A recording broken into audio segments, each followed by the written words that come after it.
Two women are walking side by side through the forest area, the outskirt of the forest, passing through sea of trees.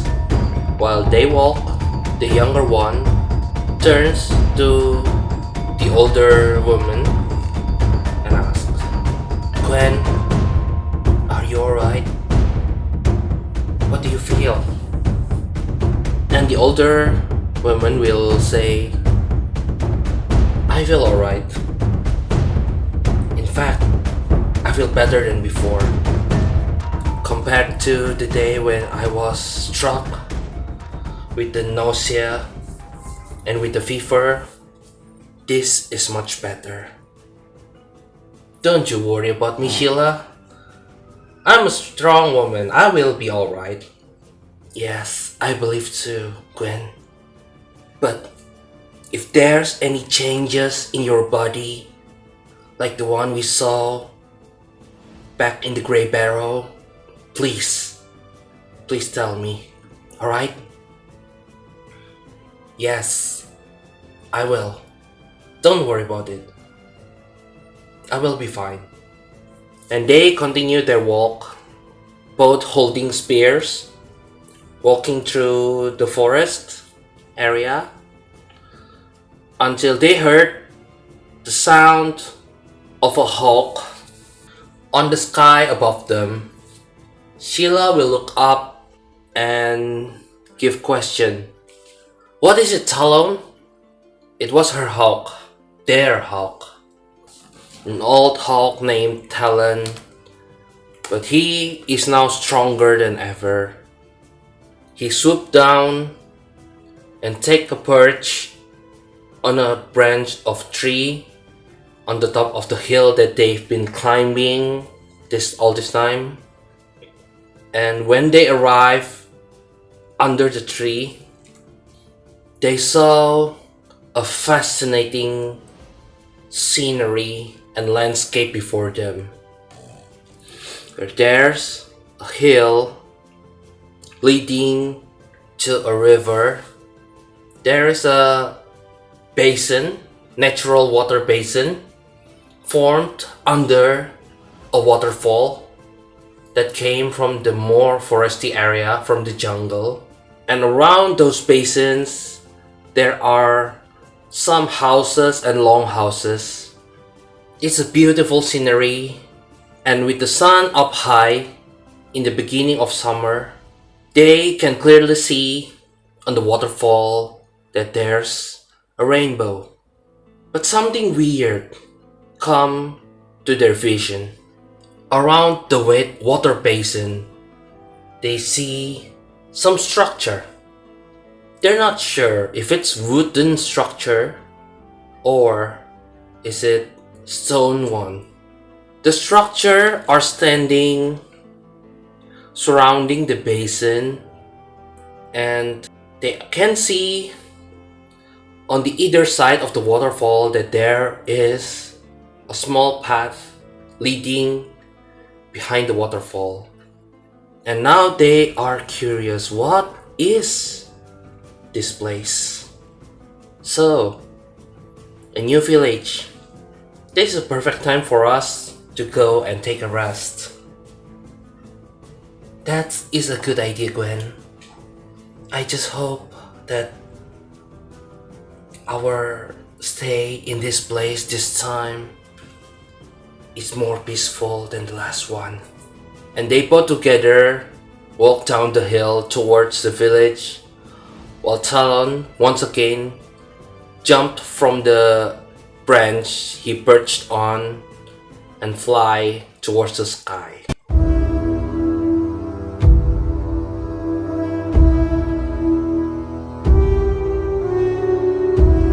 Kula nuwun everybody, balik maning karon yung SamAkechi tuwong jowo. Your solitary dice roller in Ironsworn, Sheila. This is the third season of the adventure of Sheila and Gwen and Talon. We've been through 2 seasons. The first one currently still in Indonesian, but the English I promise you it's still in progress. It's just been busy this past couple of months, IRL work, but I promise English version will come soon. Or maybe it's already out, I don't know at this point, but whatever happened, I will make it happen. So, a little bit of recap. Actually, you can watch the second season in English, or maybe the first season also when it's available in English, up there on the corner. But for a little non-detailed recap is Sheila and Gwen are doing this journey to find a cure for Gwen. She is afflicted with a disease which at first was thought to be a disease that came from the old world, but from what they experienced in the last town, it seems that like it is a completely different disease, different plague. And based on the clues that they got on the last village, which is the Grey Barrow, they are pointed to go here by a spirit. Is the spirit telling the truth or not? We don't know yet, because that is the only clue that we have. So Sheila and Gwen went to this new village which is called a Fall Week. Like what I described before in the intro, it's a beautiful village with waterfall and water basin underneath it, and a river flowing from the basin into far to the south to the sea. But the village seems in a bit of unrest. So I've rolled the settlement trouble on the last episode, on the final episode of the last season, which is strange formation aroused in the hillside. But I modified it that the strange monument is erected around the basin surrounding it. So I got a little bit of idea what happened, but as always, just a little bit of idea, and I will let the dice tell the story. So without further ado, let's dive right into the episode. Both Sheila and Gwen walk down, approaching the village, and when they're close to the village, one of the villagers is greeting them. Good afternoon, my friend, and welcome to our village Fall Week. Good afternoon, sir. We're glad to be here. Oh, yes.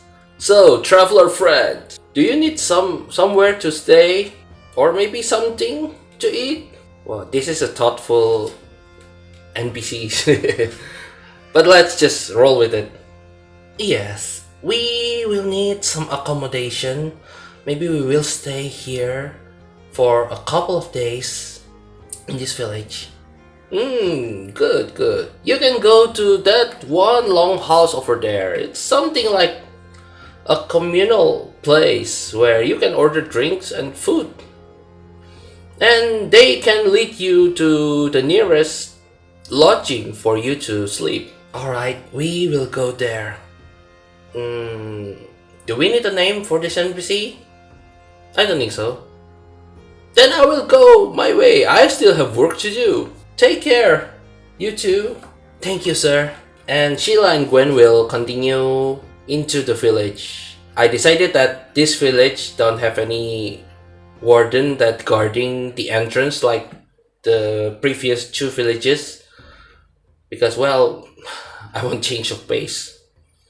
And they will go straight to the longhouse that the man showed them.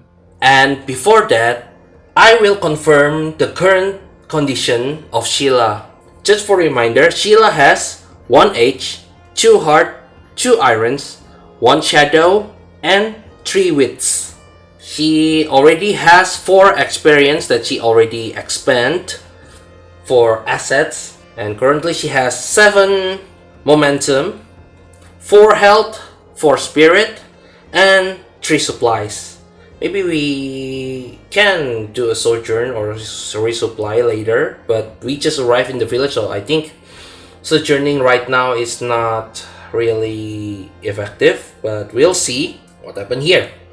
And next one is the assets. I finally printed the assets card that I haven't cut yet. For quick reference, The first asset that Sheila has is a hawk, a companion hawk, with the first two skill already taken, Farseeing and Veers. Now, Talon can help in battle. The second asset that she has is Herbalist, and this will be her main job. I also take 2 of the skills on the asset. I've taken the second one. And for the third one is a combat talent asset, which is Skirmisher, but I've still only used the first skill that I've obtained when I got the when I took the asset at the beginning of the campaign. And maybe if we got another experience, we can take this, or if we got enough, we can take another new asset. So that's it for the current status. Now back to the story. Gwen and Sheila enters this longhouse, this community hall, while Talon perched outside in some buildings. I think in this very building, in the roof of this very building.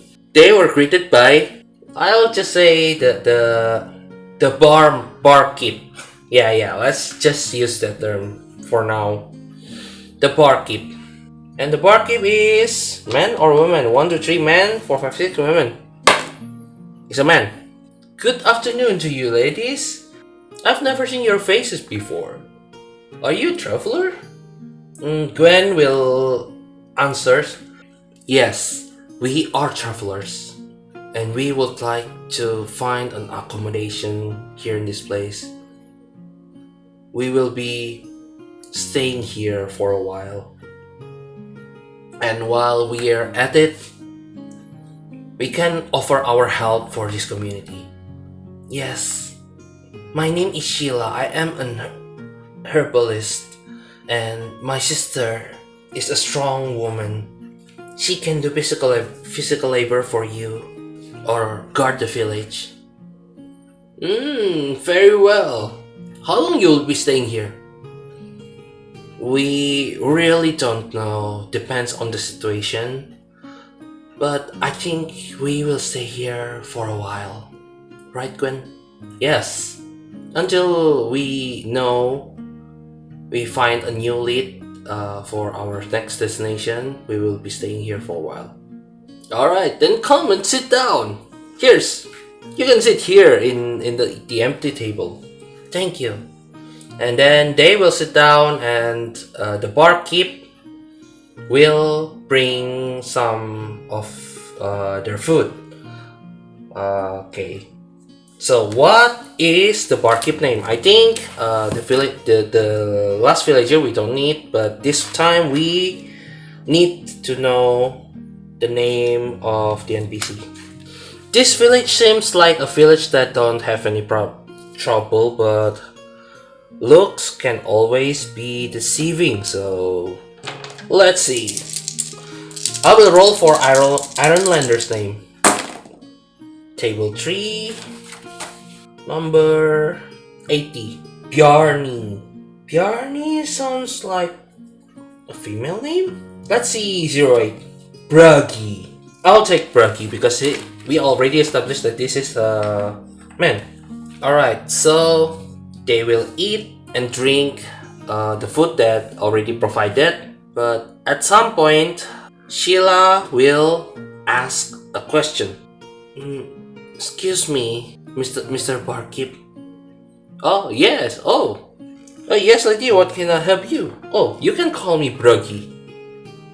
Alright, Sir Bragi, I've noticed when we are walking towards this place from the hill that there are some structures surrounding this very basin.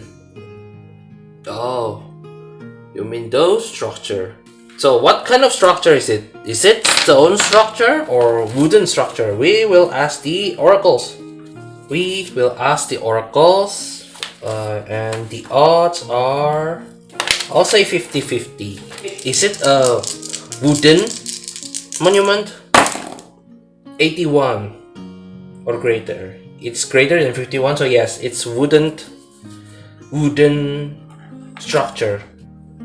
Ah, that structure that's surrounding the basin, you say? Those wooden structures are recently built. And Gwen will ask, a new structure? Is that a new attraction for this village? And the barkeep, Bruggy, will answer, I wish that was the case. You know, there is a mystic in this village, a pretty old one, and she is the one ordering us to build those structure surrounding the water basin, or specifically the cave by the waterfall. A mystic, sir? Is there any incident or something like that? There's something from the cave behind the waterfall, actually. Now I want to know what is the nature of this cave. So, strange formation arise on the hillside. Yeah, we already. But what is the purpose for the mystic to erect this kind of structure? We will roll for action and team. Diffuse language. I think I know what happened from these two words. Diffuse language. How do I say it? Braggy will start to tell his tale. So, this structure was erected around 1 week ago, and before that, for a couple of days, they can be heard a sound from inside the cave. Oh, really? Wouldn't the sound of the waterfall be louder than that? We also think so, but for some reason we can clearly hear it, even though the waterfall is so loud already. What kind of sound is that? Gwen asked. It's more like a murmur, like someone talking in a weird language. In a weird language? Yes. In the language that I've never heard about. Anything about that. Is it a male voice? Female voice? I'll say that it's almost certain that it's a female voice. Just for the atmosphere. So we will check with the oracle. Almost certain, 11 or greater, is female voice. 93 means yes, but we also rolled a 6 on the d6, which means if the action die shows a 6, yes answer is unchanged, no answer becomes no but, which adds qualifier that's logical to the narrative. So just yes. Yes, it's a female voice. It's, I think, more like a young woman voice murmuring in a weird language. Yeah, something like that. And when they heard about this for a couple of days, of course they will be terrified. That is the most logical thing that I can think of. And we'll continue. Sheila will ask, does the mystic know what language is that? Does the mystic understand the murmur? Did the mystic understand it? I will say, I think it's unlikely that she knows about the nature of the language. Unlikely, it's 76 or greater, so another 6, 20. I think it's called like this. No, she don't understand the language, but she feels something sinister about how the wording are presented. So that's why she immediately talked to the overseer to erect those structure surrounding the basin and especially the cavern. Has somebody gone inside to investigate? Well, I think the overseer is now putting a search party, but yeah, I don't think they've gone inside yet. So, are you interested in joining? Sheila and Gwen look at each other and they remembers that 1 week ago is exactly when the spirit of the sword appears and show them the direction to something that most likely this place. But they're not sure yet, so they will say, I think we need to go and meet the overseer first. We don't know the nature of this place yet, and if we can help, maybe it could justify us staying here. I'm really sure that it's not a really good idea, especially for young women like you. You still got a lot of life going on.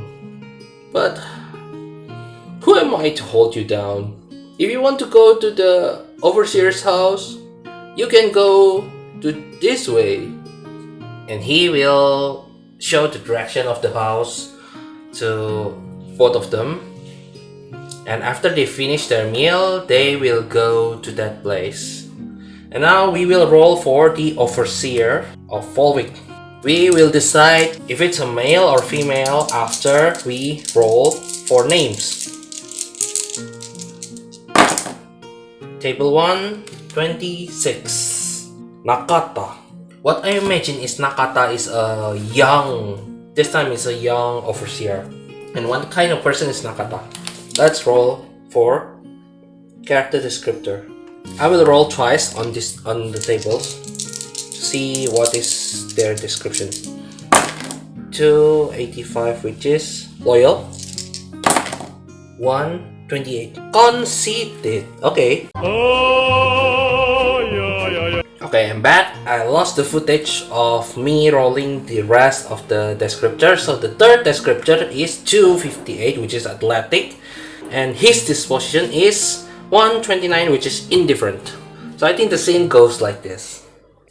When they arrive at the front of the overseer house, there's two wardens that stands guard in front of it, of course, because yeah, overseer is important person. Sheila will greet them. Good afternoon, Sir Warden. Good afternoon, ma'am. What can I help you? Is this the house of Overseer Nakata? Yes, that is right. That is correct. What purpose are you here for? I would like to ask about his plan for making a search team into the cave behind the village. We heard that from Barkeep Bruggy on the community hall over there. That Bruggy. True to his name, he likes to brag about. Because the disposition is indifferent, I will extend this to also the warden, and the warden will say, unfortunately, we are not taking any more volunteers to go inside. And besides, never seen your faces here, stranger. Suddenly their attitude, like, indifferent. It's like changed. So if you want to stay in the village, we welcome you. You're welcome to stay in the village, but I don't think you need to join us. And I think this is the time that we make a move. She will secure an advantage by saying, maybe I can help because I am a herbalist, I am a doctor, and maybe you've heard the famous elf herbalist Mitani. I am his disciple. So by saying that, she tries to secure an advantage.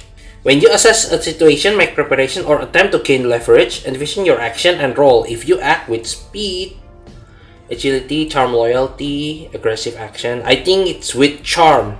So we will roll plus heart. So for reminder, the way that rolls are done in this game, in this system, is we roll 3 dice, which is an action die, which will add one of the stats here. For example, we will take heart, so the action die we will add +2 from our heart, and we will compare the result with the challenge die, which is 2d10. If the action score exceed both challenge die, we got strong hit. If exceed only one of them, we got weak hit. And if the action score is beaten by both die, match or beaten by both die, then we got a miss. So we will try to secure an advantage with heart +2.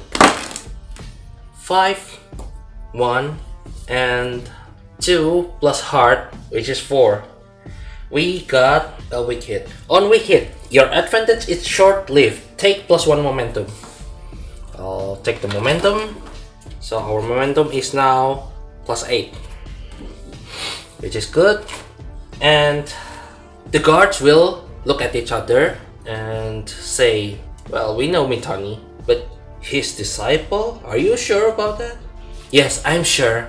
And I'm also sure that I can help with my expertise here on the expedition. She will try to compel the warden. So please, at least let me meet the overseer. Okay, compel. When you attempt to persuade someone to do something, envision your approach and roll. If you charm, pacify, barter, or convince, roll plus heart. Add +1 if you share a bond. But we don't have a bond, so it's just straight +2. But we have 8 momentum, so maybe we can burn them later. Let's see. Compel. So 2 plus 2 for the action score. We got 4 for the action score, and 6 and 2 on the challenge die for weak hit. As above, but they ask something of you in return. Envision what they want. So they'll do what they want or share what they know. Take +1 momentum. If you use this to gather information, we are not gathering information right now, so our momentum is now 9. But they will ask something of you in return. What will they ask? I think we need to roll on a table. I'll try to roll on the character goal tables, but if it's not make sense, then I'll just think of something. So character goal are table 5, 48, 5, 48, scheme, machination. Machination against what? A few moments later. I think we'll ask the Oracle action team what is the nature of this machination that they want us to scheme. So we roll fraction. Infuse creature. Okay, I'll make it simple. And say they want us to hunt. This is our cheeky wardens. So they think they can take advantage of these 2 women, and one of them are a self-proclaimed herbalist that they never heard of. So they will say, alright, stranger. We can allow you to meet the overseer, but before that, you have to do something for us. And the 2 warden will move closer together and talk about among themselves, and after a while, they will say, catch us a boar. And Sheila and Gwen will look at each other. Pardon, sir? A boar?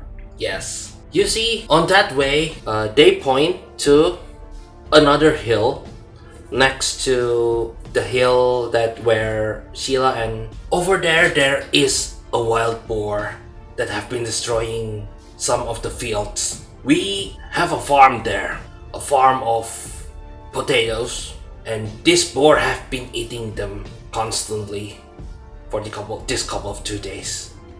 I want you to hunt it. And also, if you can use your herbalist expertise to cook us something good for this village. Yeah, for this village. Not just for us, for this village. Gwen scratched her head, and we are just strangers here, and you guys are definitely the man. Why don't you just go yourself? And the warden will say, look, you know, most of the wardens here and some of the men already volunteered to enter that scary caves. We have lack of manpower. So, do you want to swear it or not?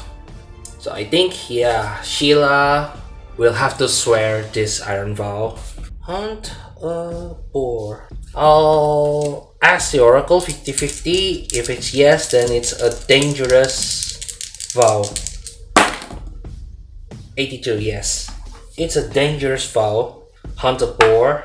So Sheila will reluctantly take out her iron knife and she will cut her finger, like always, and she will smear the blood on the blades, and the blood will shine, glow, and absorb by the blade when she swear the vow.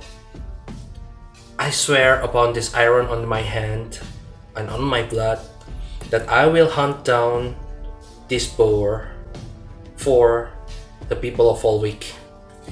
We will swear an iron vow. When you swear an iron vow to complete a quest, write your vow, give quest a rank, then roll plus heart. If you make this vow to a person or community whom you share bond, add +1. We just add the +2 from our heart. So let's see what we got. Oh no. We got 2 plus 2, so it's 4 for the action score, and 10 and 8 on the challenge dice, which is a miss. You face a significant obstacle before you can begin your quest. Envision what's 10 your way and choose one. Yeah, I think I'll just burn the momentum here. I'll burn my 9 momentum, so we get a weak hit instead. On a weak hit, you are determined, but begin your quest with more questions than answers. Take +1 momentum and envision what you do with to find a path forward. I think I know what she will do. So, after they finish the swear, the iron vow, the wardens will immediately order them to go, and they won't talk to them anymore. So right now, they are on their own to find this boar and hunt it down. But that's where we will end this episode. Thank you so much everyone for watching. I'm very happy to be back to Ironsworn. This is my favorite TTRPG system aside from Ironsworn Starforge, which is the same Ironsworn that I like. And I'm happy that I can come back here, play as Sheila, continue her story to find a cure for her sister. And what will she find out in this village, the village of Folwick? We don't know, but stay tuned because we will continue the adventure of Sheila in the next solitary dice roll. Puntan!